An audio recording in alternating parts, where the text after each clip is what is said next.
Jesus, you're able to break every chain. Our lives in your hands. You're in control. Grace overflows in us. You're more than enough for me. Ibadah Raya GBI Wow, Minggu 18 Februari 2024. Firman Tuhan akan disampaikan oleh Pastor Yolanda Virginia. Jamuan kudus akan dilayani oleh Pastor Iwan Wijaya. Ibadah ini disertai dengan ibadah anak.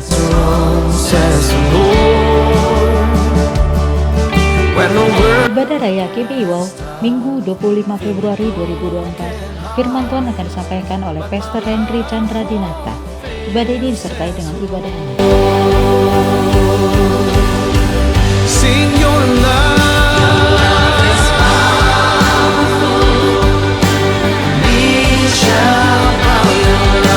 Bagi Anda yang ingin menunjukkan persembahan, perpuluhan atau diakonia, dapat transfer ke nomor rekening BCA atas nama GBI Wow, atau Anda dapat scan QR yang tertera pada layar.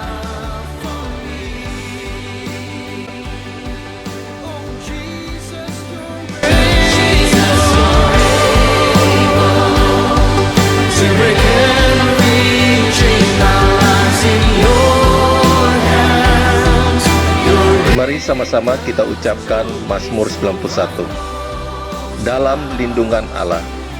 Orang yang duduk dalam lindungan yang maha tinggi dan bermalam dalam naungan yang maha kuasa akan berkata kepada Tuhan, tempat perlindunganku dan kubu pertahananku, Allahku yang kupercayai.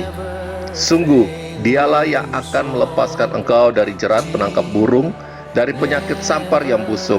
Dengan kepaknya ia akan melindungi engkau. Di bawah sayapnya engkau akan berlindung. Kesetiaannya ialah perisai dan pagar tembok. Engkau tak usah takut terhadap kedahsyatan malam, terhadap panah yang terbang di waktu siang, terhadap penyakit sampar yang berjalan di dalam gelap, terhadap penyakit menular yang mengamuk di waktu petang. Walau 1000 orang rebah di sisimu dan 10.000 di sebelah kananmu, tetapi itu tidak akan menimpamu. Engkau hanya menontonnya dengan matamu sendiri dan melihat pembalasan terhadap orang-orang fasik. Sebab Tuhan ialah tempat perlindunganmu, yang maha tinggi telah kau buat tempat perteduhanmu. Malapetaka tidak akan menimpa kamu, dan tulah tidak akan mendekat kepada kemahmu. Sebab malaikat-malaikatnya akan diperintahkannya kepadamu untuk menjaga engkau di segala jalanmu. Mereka akan menata engkau di atas tangannya, supaya kakimu jangan terantuk kepada batu. Singa dan ular tedung akan kau langkahi. Engkau akan menginjak anak singa dan ular naga. Sungguh hatinya melekat kepadaku, maka aku akan meluputkannya. Aku akan membentenginya, sebab ia mengenal namaku. Bila ia berseru kepadaku, aku akan menjawab. Aku akan menyertai dia dalam kesesakan. Aku akan meluputkannya dan memuliakannya. Dengan panjang umur akan kukenyangkan dia, dan akan kuperlihatkan kepadamu keselamatan daripadaku. Amin. My Jesus, you're able to break every chain. Our lives in your hands. You're in control. Grace overflows in us. More than enough for me.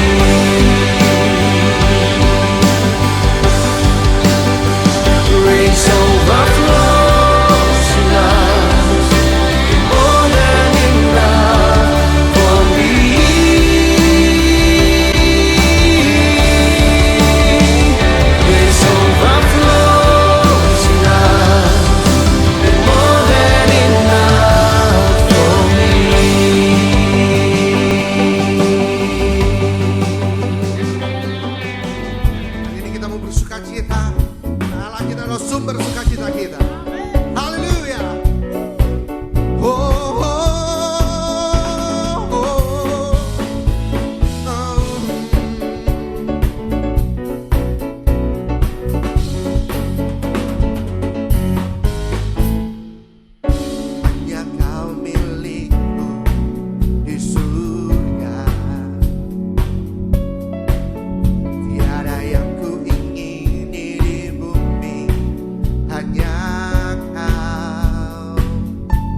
surga. Tiada yang ku ingini di bumi, hanya Kau. Oh, tak ku andalkan, tak ku andalkan kekuatanku. Namun yang pasti, Kau tetap selamanya. Semua Allah sumber kuatku, Allah sumber kuatku, Allah sumber kuatku dan bagianku selamanya. Allah sumber, oh kuatku, Allah sumber kuatku, oh kuatku dan bagianku selama. Lagi katakan Allah sumber, oh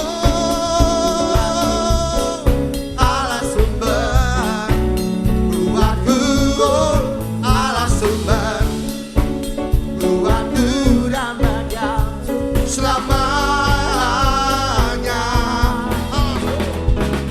Allah sumber kuatku, oh Allah sumber kuatku, Allah sumber kuatku, oh Allah sumber kuatku, Allah sumber kuatku, oh Allah sumber kuatku. Semua Allah sumber kuatku, oh Allah sumber kuatku.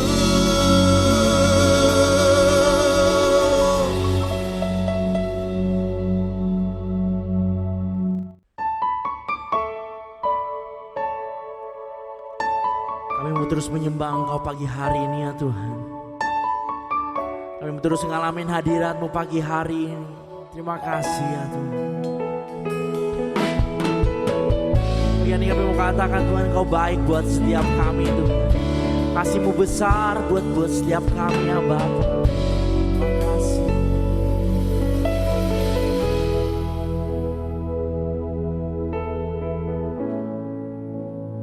Dekat padamu itu rinduku,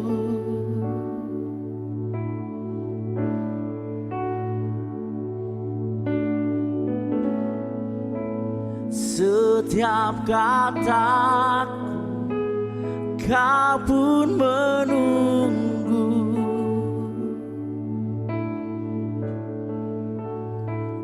Tak kusangka ku temukan satu kasih yang abadi. Kini ku datang dan ku bawa hidupku,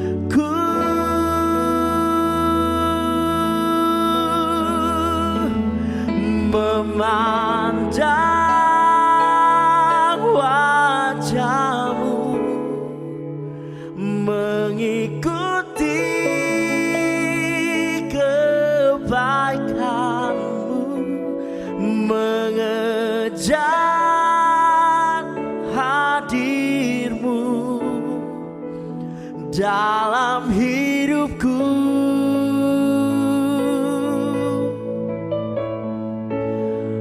Membawa sembahku, menyatakan kebesaran-Mu, mengejar hadir-Mu dalam hidupku.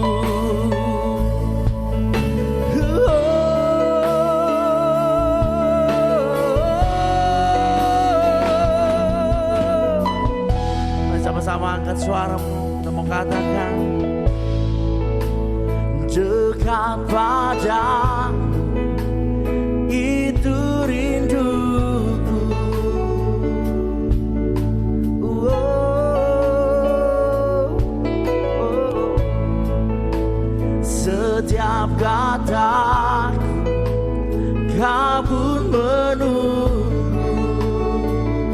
penyataan hati kami ya Tuhan.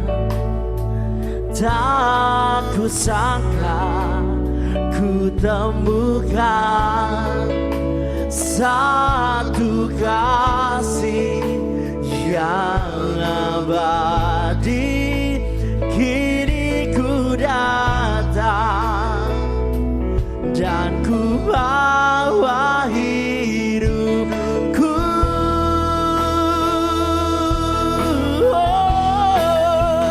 memandang wajahmu, mengikuti kebaikanmu, mengejar hadirmu di dalam hidupku.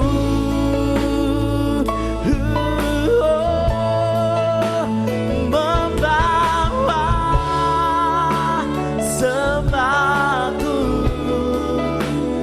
menyatakan kebesaranmu, mengejar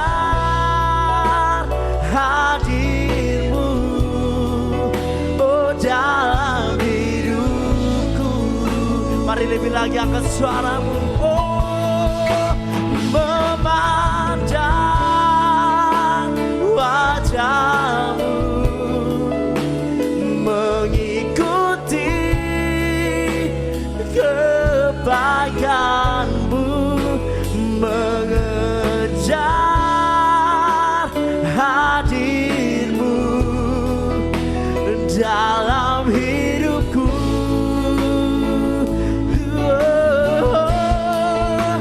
Membawa sembahku, menyatakan kebesaranmu, mengejar hadirmu, oh dalam hidupku. Oh, mengejar hadirmu Tuhan Yesus. Angkat suaramu, sembah, sembah Dia di hadiratnya yang kudus. Oh, terima kasih Bapa, terima kasih Yesus. Oh, kami bersyukur Tuhan, kami bersyukur Bapa. Yes.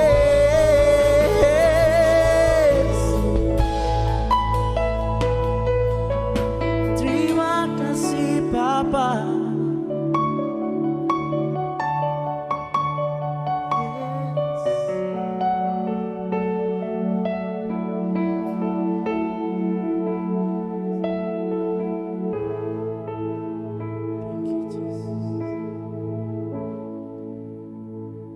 I sing praises to your name, oh Lord, praises to your name,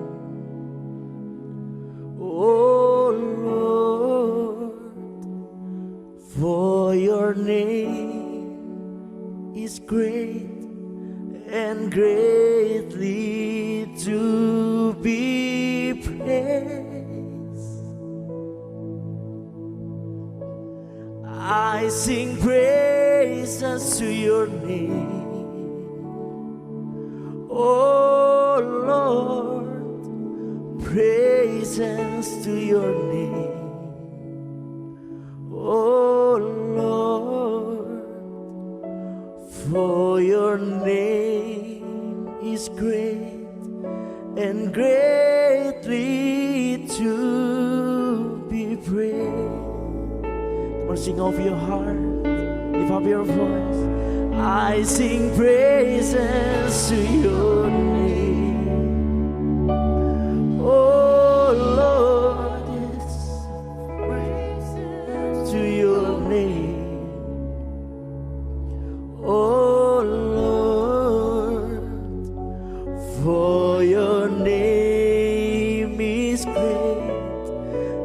and greatly to be praised. I sing praises to your name, oh Lord, praises to your name, oh Lord, for your name is great and greatly to be praised. Oh, I sing praises to your name. Sing, oh Lord, praises to your name. Oh Lord, for your name is great and greatly to be praised. I sing praises to your name, oh Lord. Oh, praises to your name, oh Lord. For your name is great and greatly to be praised. For your name is great. For your name is great and greatly to be praised. One more time. For your name is great and greatly to be praised.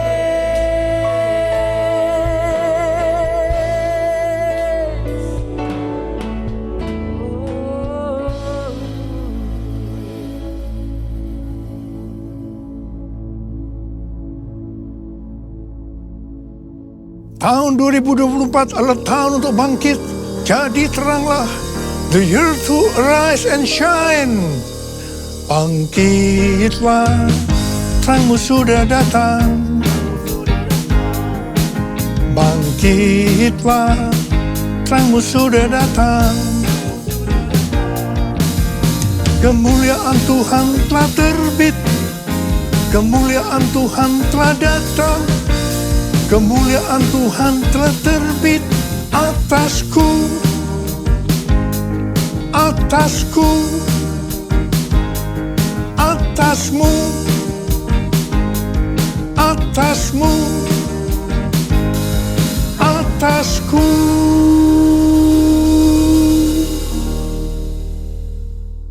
Menjadi terang itu artinya konsisten.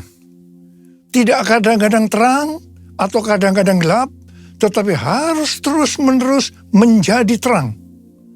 Karena itu seperti yang dituliskan dalam Imamat 6 ayat 12 dan 13, bahwa api di atas mezbah harus dijaga tetap menyala. Jangan sampai padam. Api yang dijaga supaya tidak padam adalah yang pertama, api Roh Kudus. Yang kedua, api kasih. Dan yang ketiga, api doa, pujian, dan penyembahan. Supaya api tidak sampai padam, maka harus memperhatikan hal-hal sebagai berikut. Yang pertama, senantiasa dalam kondisi penuh Roh Kudus. Yang kedua, harus dijaga dalam kondisi kasih yang semula. Dan yang ketiga, banyak sembahyang. Artinya, terus berada dalam hadirat Tuhan melalui doa, pujian, dan penyembahan.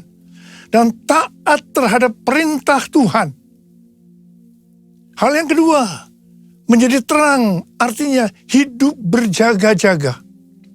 Seperti yang dituliskan dalam 1 Tesalonika 5 ayat 4-9. Bahwa kita adalah anak-anak terang dan anak-anak siang.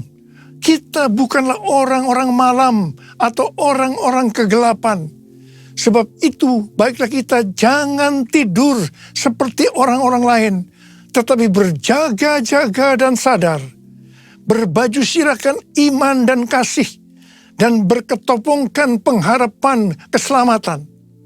Karena Allah tidak menetapkan kita untuk ditimpa murka, tetapi untuk beroleh keselamatan melalui Tuhan kita, Yesus Kristus. Haleluya! Yang ketiga, menjadi terang artinya menjadi murid Tuhan Yesus. Judul perikop Matius 7, 12 sampai dengan 14 adalah jalan yang benar. Tuhan Yesus memberitahu kepada kita bagaimana masuk jalan yang benar.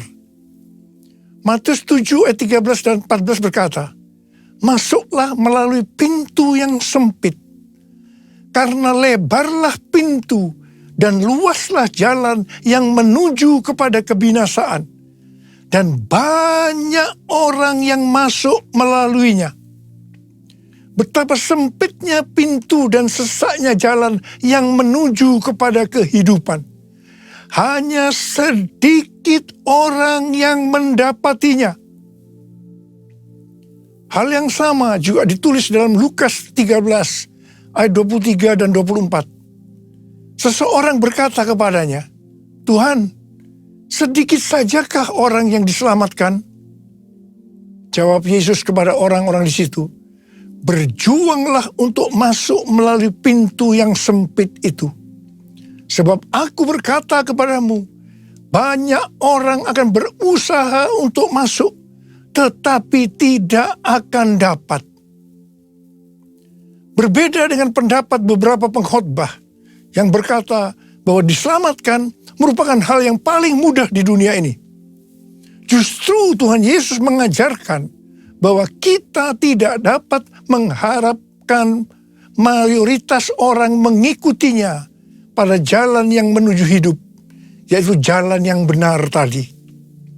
Tuhan Yesus berkata, hanya sedikit orang yang diselamatkan. Hanya sedikit orang yang diselamatkan. Yang diselamatkan hanya orang-orang yang masuk melalui pintu pertobatan sejati dan menyangkal diri untuk mengikut Yesus serta benar-benar berusaha untuk mentaati perintahnya dan sungguh-sungguh mencari kerajaan Allah dan kebenarannya serta bertahan sampai akhir dalam iman, kesucian, dan kasih sejati. Tuhan Yesus berkata bahwa kita harus berjuang untuk masuk melalui pintu yang sempit itu. Artinya sesuai dengan Filipi 2 ayat 12 yang berkata, "Karena itu tetaplah kerjakan keselamatanmu dengan takut dan gentar." Di sini tidak berlaku apa yang banyak didengungkan bahwa sekali selamat tetap selamat. Memang keselamatan itu kita dapatkan karena kasih karunia Tuhan, bukan karena perbuatan baik kita. Ini harus kita responi dengan iman. Dalam mengerjakan keselamatan itu harus dengan takut dan gentar, berusaha sungguh-sungguh. Sekali lagi, ini bukan dengan kekuatan kita, tetapi dengan kuasa Roh Kudus. Karena kita mau dengan sungguh-sungguh untuk berjalan di jalan yang benar tadi. Menjadi murid Tuhan Yesus adalah mereka yang berjuang untuk masuk melalui pintu yang sempit itu. Tugas utama kita sebagai orang percaya adalah menyelesaikan amanat agung yang menjadikan semua bangsa sebagai murid Tuhan Yesus. Hanya murid yang bisa memuridkan. Karena itu, kita harus menjadi murid Tuhan Yesus. Hanya murid yang masuk sorga. Sekali lagi saya mau katakan, hanya murid yang masuk sorga. Jesus, I believe in you. Jesus, I belong to you. You're the reason that I live, the reason that I sing. Jesus, I believe in you. Jesus, Jesus, I belong to you.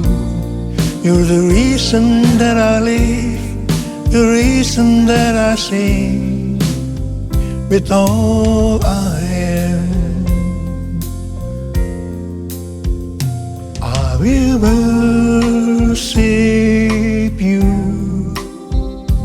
I will worship you. I will worship you, Jesus.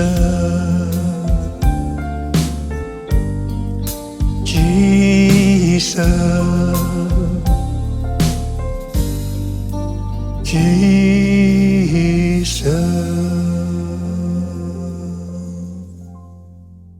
Menurut penelitian dari Barna Group pada tahun 2020 tentang anak-anak muda Kristen yang berusia 18 sampai dengan 35 tahun di Indonesia dan dunia, maka didapatkan data sebagai berikut. Yang pertama, bukan Kristen lagi. Di Indonesia 2%, dunia 21%. Yang kedua, Kristen tapi tidak ke gereja. Di Indonesia 15%, di dunia 37%. Yang ketiga, Kristen ke gereja minimal 1 kali setiap bulan tetapi bukan murid. Di Indonesia 64%, dunia 30%. Yang keempat, Kristen, murid yang tangguh, yang memenuhi 4 kriteria sebagai berikut. Yang pertama, rutin ke gereja dan memiliki komunitas di luar ibadah. Yang kedua, percaya teguh pada otoritas Alkitab. Yang ketiga, komitmen kepada Yesus secara pribadi, mengakui kematian dan kebangkitannya. Dan yang keempat, rindu imannya berdampak pada perkataan dan perbuatan. Itu di Indonesia 20%. Dan di dunia hanya 13%. Kalau melihat data-data ini, maka sebenarnya ini menjelaskan perumpamaan Tuhan Yesus tentang seorang penabur. Jadi waktu penabur itu menabur benih yang berbicara tentang firman Tuhan, maka ada 4 hal yang terjadi. Yang pertama, benih jatuh di pinggir jalan, lalu datanglah burung dan memakannya sampai habis. Ini berbicara tentang seseorang yang mendengar firman Tuhan, tetapi tidak mengerti. Maka datanglah iblis dan merampas yang ditebarkan dalam hati orang itu. Jadi, yang tadinya orang Kristen, lalu bukan orang Kristen lagi. Dia sudah tidak ke gereja lagi. Yang kedua, benih yang jatuh di tanah yang berbatu-batu, yang tidak banyak tanahnya. Benih itu tumbuh tetapi tidak berakar. Waktu matahari bersinar, maka tanaman itu layu dan menjadi kering. Ini berbicara tentang orang yang mendengar firman dan menerimanya dengan gembira, namun tidak berakar dan tahan sebentar saja. Apabila datang penindasan atau penganiayaan karena firman itu, orang itu pun segera murtad. Ini yang disebutkan Kristen, tapi tidak ke gereja lagi. Hati-hati, orang seperti ini bisa murtad. Yang ketiga, benih jatuh di tengah semak duri. Lalu makin besarlah semak itu dan menghimpitnya sampai mati. Ini berbicara tentang orang yang mendengar firman, lalu kekhawatiran dunia, tipu daya kekayaan, dan kenikmatan hidup menghimpit firman itu sehingga tidak berbuah. Orang seperti ini ada di gereja, tetapi bukan seorang murid. Benih yang jatuh di tanah yang subur, ini yang keempat. Artinya, orang yang mendengar firman dan mengerti, karena itu ia berbuah. Ada yang 100 kali lipat, 60 kali lipat, 30 kali lipat, dan mereka ini ada di gereja dan menjadi murid yang tangguh. Jadi, dari orang-orang yang pernah mendengar firman Tuhan dan masih ada di gereja, itu untuk data di Indonesia 64%. Bukan murid. Dan 20%-nya murid. Sedangkan data untuk dunia, 30%-nya bukan murid dan hanya 13%-nya murid. Data ini bukan hanya penting untuk diperhatikan, tetapi juga sesuatu yang genting. Di sini Tuhan Yesus mengingatkan yang menyebabkan seseorang tidak menjadi murid karena tidak berbuah. Mengapa? Yang pertama, karena kekhawatiran dunia. Yang kedua, tipu daya kekayaan. Yang ketiga, kenikmatan hidup. Semua ini adalah tipu daya si iblis. Sekali lagi saya mau katakan bahwa kita harus menjadi murid. Sebab hanya murid yang masuk surga. Saya mau katakan tidak mudah untuk menjadi murid Tuhan Yesus. Sekali lagi saya mau katakan tidak mudah untuk menjadi murid Tuhan Yesus. Kita akan melihat apa syarat menjadi murid Tuhan Yesus menurut Tuhan Yesus. Yang pertama, Lukas 14 ayat 26 berkata, "Jikalau seseorang datang kepadaku dan ia tidak membenci ayahnya, ibunya, istrinya, anak-anaknya, saudara-saudaranya, laki-laki atau perempuan, bahkan nyawanya sendiri, ia tidak dapat menjadi muridku." Menurut Alkitab penuntun hidup berkelimpahan, membenci di sini berarti kurang mengasihi. Jadi kita harus kurang mengasihi siapa saja termasuk nyawa kita dibandingkan kita mengasihi Tuhan Yesus. Jadi nomor satu, kita harus mengasihi Tuhan Yesus. Yang lain-lainnya nomor dua dan seterusnya. Tidak mudah. Ada harga yang mahal yang harus kita bayar. Yang kedua, Lukas 14 ayat 27. Tuhan Yesus berkata, "Siapa saja yang tidak memikul salibnya dan mengikut aku, ia tidak dapat menjadi muridku." Memikul salibnya setiap hari berarti kita mengikuti Tuhan Yesus dengan pengorbanan. Pilihan antara menyangkal diri atau hidup menurut keinginan kita yang mementingkan diri sendiri harus dibuat setiap hari. Pilihan itu yang akan menentukan nasib akhir kita. Kita harus jadi tenang dengan memikul salib. Hal yang ketiga, Lukas 14 ayat 33, Tuhan Yesus berkata, "Demikian pula lah tiap-tiap orang di antara kamu yang tidak melepaskan dirinya dari segala miliknya, tidak dapat menjadi muridku." Harga untuk menjadi murid sejati adalah mengorbankan semua hubungan dan harta milik, yaitu segala sesuatu yang kita miliki. Mungkin itu materi, keluarga, kehidupan, cita-cita, rencana, dan kepentingan kita sendiri. Ini tidak berarti bahwa kita harus membuang semua yang kita miliki. Tetapi segala yang kita miliki harus diserahkan untuk melayani Dia. Dan kita berada di bawah tuntunannya. Menjadi seperti Kau, Yesus.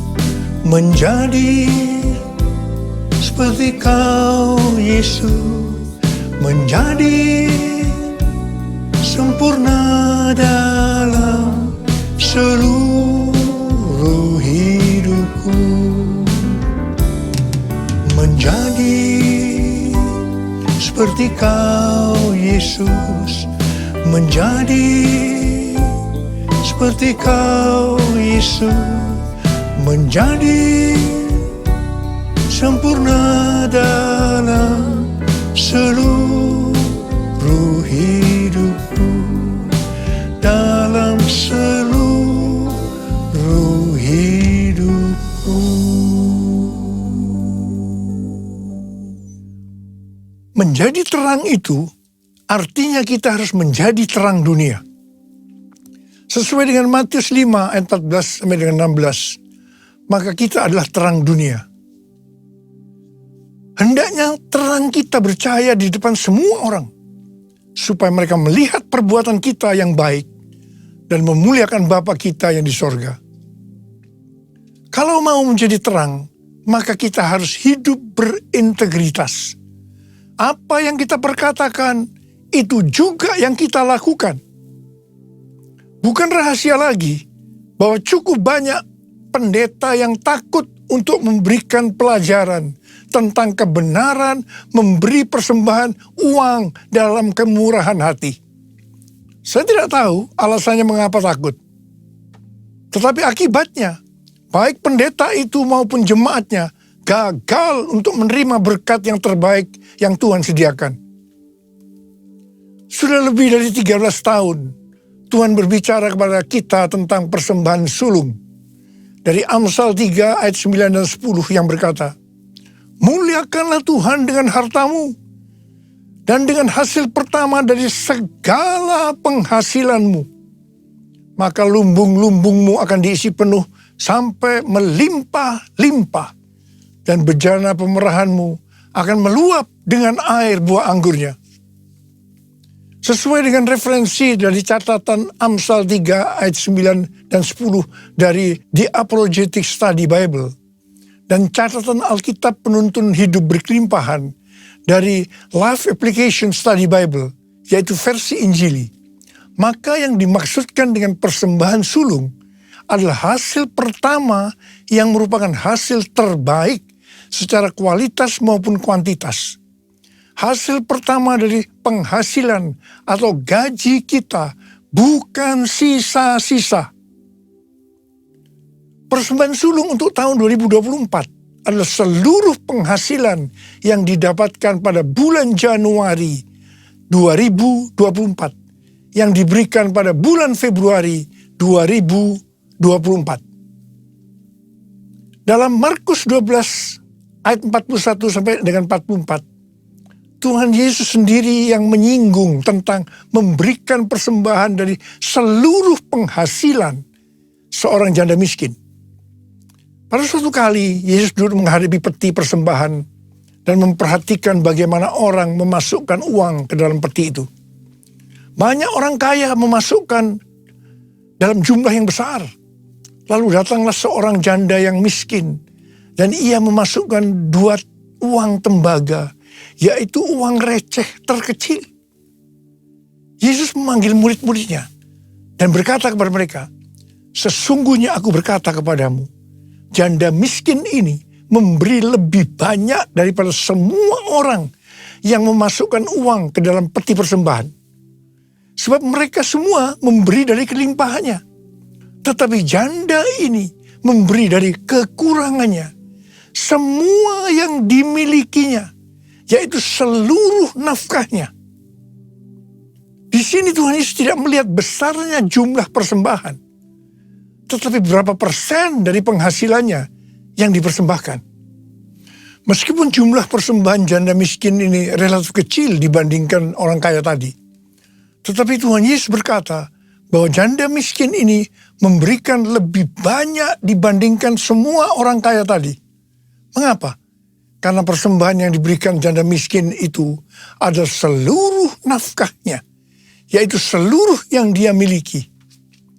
Persembahan sulung merupakan tolok ukur yang valid untuk menguji apakah kita memberi dalam kemurahan hati. Persembahan sulung diberikan dengan kerelaan hati dan ucapan syukur, bukan karena paksaan. Sekali lagi saya mau katakan, bukan karena paksaan. Amsal 11 ayat 24 dan 25 berkata, ada yang gemar memberi, tetapi bertambah kaya. Ada yang menghemat secara berlebihan, namun selalu berkekurangan. Siapa banyak memberi berkat, diberi kelimpahan. Siapa memberi minum, ia sendiri akan diberi minum. Sebagai bapak rohani dan hamba Tuhan, selama 13 tahun ini, saya bukan hanya mengajarkan tentang persembahan sulung, tetapi juga melakukannya. tema khotbah untuk bulan Februari tahun 2024 ini adalah kita harus menjadi murid Tuhan Yesus. Ada berapa banyak di antara saudara yang berkata, Tuhan, saya mau menjadi murid Tuhan Yesus. Saya mau menjadi murid-Mu ya Tuhan Yesus. Angkat tangan. Katakan bersama saya. Ini aku Tuhan, utuslah aku, sampai generasiku diselamatkan. Ini aku Tuhan, utuslah aku, sampai generasiku diselamatkan. Sampai generasiku diselamatkan. Sekali lagi katakan. Sampai generasiku diselamatkan. Mari kita angkat tangan kita.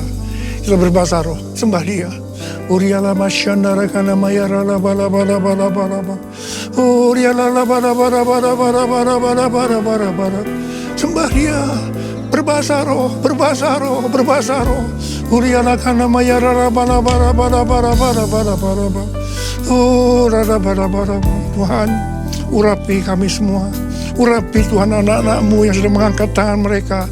Mereka berjanji saat ini Tuhan, kami mau menjadi murid Tuhan Yesus. Kami mau menjadi murid Tuhan Yesus. Terima pengurapan Tuhan, terima. Terima kasih Tuhan. Terima kasih. Dalam nama Yesus. Amin.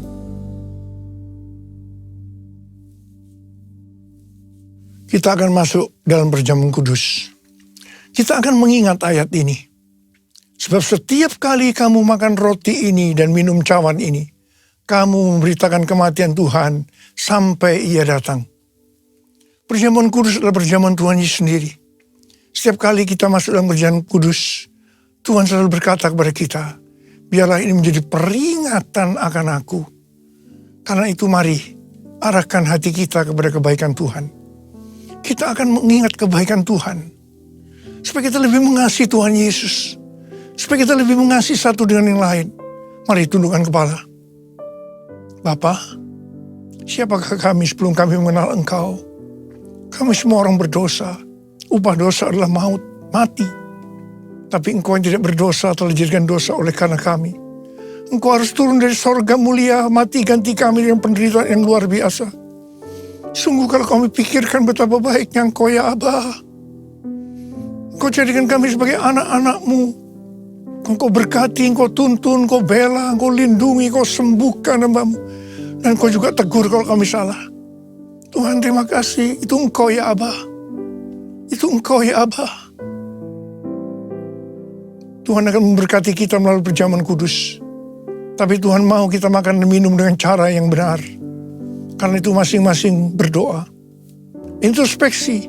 Lihat keadaan dirimu masing-masing. Jangan menyimpan dosa. Kalau ada dosa langsung minta ampun sama Tuhan. Minta ampun. Supaya diberkati. Ampuni saya Tuhan. Ampuni. Ampuni ya Bapa, Kau melihat anak-anak-Mu sedang minta ampun padamu. Maka layakkan kami untuk masuk dalam perjamuan kudus ini Abah. Terima kasih. Kami akan masuk dalam perjamuan kudus dengan hati yang penuh ucapan syukur. Dalam nama Yesus kami berdoa. Amin. Mari. Angkat roti di tangan kanan kita tinggi-tinggi. Sebab apa yang telah kuteruskan kepadamu, telah aku terima dari Tuhan. Yaitu bahwa Tuhan Yesus pada malam waktu Ia diserahkan mengambil roti.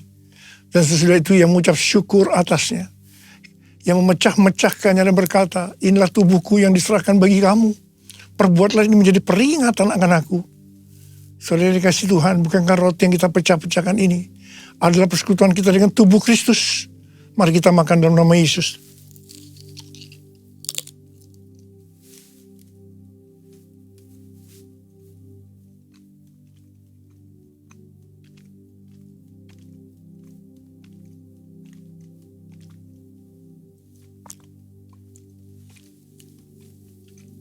Angkat cawan di tangan kanan kita tinggi-tinggi.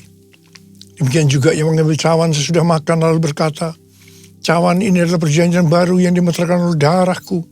Perbuatlah ini setiap kali kamu meminumnya menjadi peringatan akan aku. Saudara kasih Tuhan, bukan cawan pengucapan syukur. Yang atasnya kita ucapkan syukur adalah persekutuan kita dengan darah Yesus. Mari kita minum dalam nama Yesus.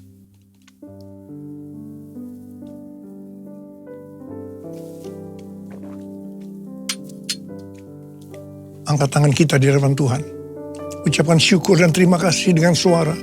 Jangan diam. Tuhan, terima kasih Tuhan. Kami bersyukur ya Tuhan. Kami bersyukur. Kami bersyukur ya Tuhan. Kami bersyukur ya Tuhan. Urialalabakana mayaralabalaba.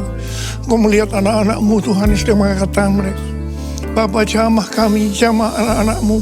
Jamah anak-anakmu ya Tuhan. Saat ini kau sedang menyembuhkan yang sakit, sedang membebaskan yang terikat, sedang menghibur yang susah, sedang menguatkan yang lemah, sedang memberikan pengharapan-pengharapan yang baru bagi yang keadaan putus asa. Tuhan, terima kasih. Terima kasih Tuhan. Terima Tuhan, terima kesembuhan, terima kesembuhan, terima. Terima kasih Allah. Terima kasih. Terima kasih. Terima kasih Yesusku, terima kasih Yesusku. Puji syukur hanya bagi Tuhanku. Terima kasih Yesusku, terima kasih Yesusku. Puji syukur hanya bagi Tuhanku. Terima kasih Yesusku, terima kasih Yesusku. Puji syukur hanya bagi Tuhanku. Terima kasih Yesusku, terima kasih Yesusku. Puji syukur hanya bagi Tuhanku. Puji syukur hanya bagi Tuhanku. Puji syukur hanya bagi Tuhanku.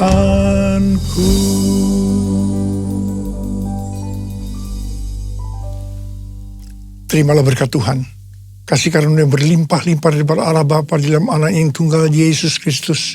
Persekutuan yang manis dengan Roh Kudus menyertai kita semua mulai hari ini. Sampai Tuhan Yesus datang menjemput kita di awan-awan dan bahkan sampai selama-lamanya.